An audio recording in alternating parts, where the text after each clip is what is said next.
13 innovations introduites dans le nouveau code électoral, la Direction générale des élections révèle que pour les prochaines élections, le vote des militaires et paramilitaires se fera au même jour que les civils. Vous remarquez également dans le code électoral, les militaires et les paramilitaires qui votaient une semaine avant vont voter le jour même du scrutin pour les civils.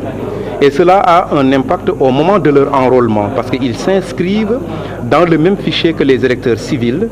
Et lorsque nous irons au niveau des élections locales, les militaires et les paramilitaires ne votant pas aux élections locales, nous sommes obligés en leur enrôlement d'estampiller leur feuille de la mention militaire pour pouvoir les enlever au moment de leur vote.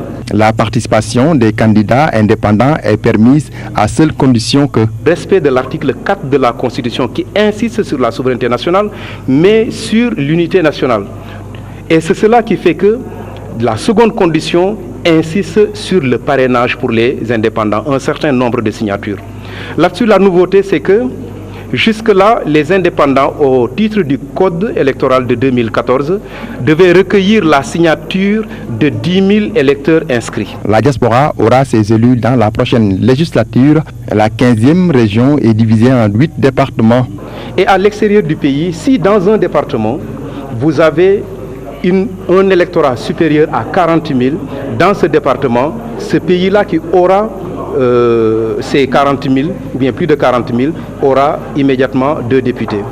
Au total, il a fallu pour nous recenser toutes ces innovations. Le mode de dépôt des dossiers de candidature également a changé. Nous avons 2 phases. Une phase de dépôt matériel qui nous permet de ne pas d'avoir une base juridique pour ne pas recevoir des listes qui ne sont pas venues à temps. Aujourd'hui, nous sommes obligés de recevoir toutes les listes et d'enregistrer leur heure d'arrivée. Cela nous permet d'avoir une base juridique pour pouvoir demain, si nous devions rejeter cette liste en nous fondant sur la loi, d'avoir un document qui puisse attester du fait que la liste s'est présentée au-delà de minuit. À l'issue de l'atelier de partage qui a regroupé les membres de la Direction générale des élections et les journalistes, il a été annoncé la mise en place d'une commission départementale chargée de recensement des votes des Sénégalais de l'extérieur. Elle va siéger à Dakar.